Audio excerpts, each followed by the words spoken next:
तो आज हम बात करने वाले हैं इम्तियाज धारकर की एक बहुत ही पावरफुल कविता पर्दा वन की। देखिए, ये कविता सिर्फ एक कपड़े के टुकड़े के बारे में नहीं है। नहीं, ये कहानी है पहचान की, आज़ादी की और समाज हम पर जो एक खामोश सा दबाव बनाता है ना, उसकी। कविता की शुरुआत बस इस एक लाइन से होती है और बस यही वो एक पल है जो इस कविता के किरदार की पूरी दुनिया बदल देता है, हमेशा के लिए। ये कोई मामूली सलाह नहीं है, समझ रहे हैं? ये एक तरह का सामाजिक फरमान है जिससे वो चाहकर भी नहीं बच सकती। तो सबसे पहले ये समझते हैं कि पर्दा आखिर है क्या। मतलब ये सिर्फ एक कपड़ा नहीं है, एक घूंघट नहीं है। इस कविता में इसके दो मतलब है।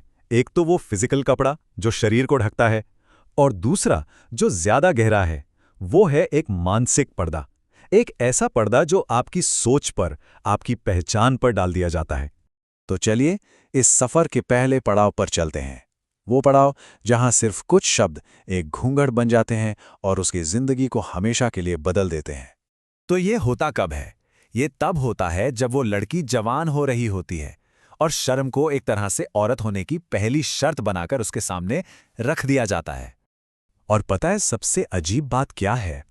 वो इसे बहुत बहुत नेचुरली अपना लेती है। शायद इसलिए क्योंकि उसने हमेशा अपने आसपास यही देखा है, तो उसे लगता है भाई यही तो किस्मत है। अब आते हैं कविता के सबसे अहम हिस्से पर, इसके सेंट्रल कॉन्फ्लिक्ट पर, कि ये पर्दा आखिर है क्या? सुरक्षा है या फिर एक कैद खाना? तो देखिए, एक तरफ तो पर्दा बाहरी दुनिया की बुरी नजरों से बचाने वाला एक कवच लगता है, एक सेफ जगह। लेकिन इम्तियाज धारकर इसी आइडिया को तुरंत पलट देती हैं। वो इस पर्दे की तुलना किससे करती हैं? उस मिट्टी से जो किसी के ताबूत पर डाली जाती है। सोचिए, कितनी पावरफुल और शॉकिंग इमेज है ये। जो चीज सुरक्षा के लिए थी वो एक पल में मौत का सिंबल बन जाती है।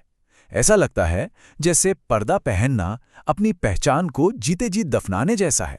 अच्छा, तो इस पर्दे के आने से होता क्या है? सिर्फ उसका दुनिया को देखने का तरीका ही नहीं बदलता, बल्कि पूरी दुनिया का उसे देखने का तरीका बदल जाता है, हमेशा के लिए। वही लोग जिन्हें वो बचपन से जानती थी अब उसे एक अलग ही नज़र से देखने लगते हैं। उनकी आंखों में एक अजीब सी धूर्तता आ जाती है, जैसे वो अपनी नज़रों से उस कपड़े को भेद कर अंदर देखना चाहते हों। सोचिए, उसके लिए पूरी दुनिया अब फिल्टर हो चुकी है, धुंधली पड़ गई है। और फिर कविता में ये लाइन आती है, और यहां से कहानी बाहर की दुनिया से हटकर उसके अंदर की दुनिया में चली जाती है। तो ये पाप आखिर है क्या? इसका मतलब ये नहीं कि उसने कुछ गलत किया है, नहीं। ये पाप है एक औरत होने का एहसास, एक ऐसे समाज में पैदा होने का बोझ जहां औरत होना ही आपको दूसरे दर्जे पर लाकर खड़ा कर देता है। ये एक ऐसा बोझ है जो उसे जबरदस्ती ढोना पड़ रहा है।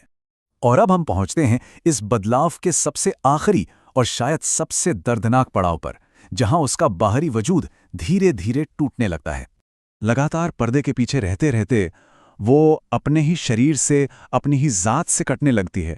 उसे डिसोसिएशन महसूस होने लगता है। उसकी जो असल पहचान थी, उसकी जो अंदर की आवाज़ थी, वो बाहर निकलना चाहती है, पर अब उसके लिए कोई जगह ही नहीं बची है। उसकी पहचान बिखर रही है। वो अब खुद को एक तीसरे इंसान की तरह देख रही है, जैसे वो कोई और है। वो अपनी उस खोई हुई पहचान की तरफ बढ़ने की कोशिश करती है, लेकिन उसका माहौल, उसका समाज उसे वापस खींच लेता है। और आखिर में उसका खुद पर से कंट्रोल पूरी तरह खत्म हो जाता है। उसका अपना वजूद रेत की तरह उसकी मुट्ठी से फिसलता चला जाता है। उसकी अपनी पहचान अब उसकी रही ही नहीं। उसने अपना नजरिया खो दिया है। अब वो बस वैसी है जैसा दूसरे उसे देखते हैं, किसी की आंखों के कोने में पड़ी एक चीज की तरह। तो चलिए अब इस कविता के आखिरी संदेश को समझते हैं, जो पहचान और दमन पर एक बहुत गहरी बात कहती है। एक सवाल है कि जब किसी इंसान की दुनिया को इस तरह सिकोड़ दिया जाए, उसे छोटा कर दिया जाए, तो उस इंसान का होता क्या है? और इसी सवाल का जवाब देती हैं कविता की ये आखिरी, दिल को झकझोर देने वाली पंक्तियां। ये जो दरवाजे अंदर की ओर खुल रहे हैं, इसका मतलब क्या है? इसका मतलब है कि बाहर की दुनिया से उसका रिश्ता अब पूरी तरह खत्म हो चुका है। उसकी सोच, उसका वजूद, उसकी पूरी दुनिया अब सिर्फ और सिर्फ उसके अंदर सिमटती जा रही है। तो ये पूरा सफर कैसा था? ये एक कपड़े से शुरू हुआ और एक पूरी तरह से दिमागी कैद में खत्म हो गया। जो चीज़ सुरक्षा के नाम पर दी गई थी, वही उसकी पहचान के ताबूत में आखिरी कील साबित हुई। और आखिर में कविता हमें इस एक सवाल के साथ छोड़ जाती है कि जब सारे दरवाजे अंदर की तरफ ही खुलें, तो इंसान का स्व, उसकी पहचान कहाँ जाती है? जब किसी का वजूद सिर्फ अपने अंदर सिमट जाए, तो क्या उसे वजूद कहा भी जा सकता है? ये एक ऐसा सवाल है जिसका जवाब हमें शायद बाहर नहीं, अपने अंदर ही खोजना होगा।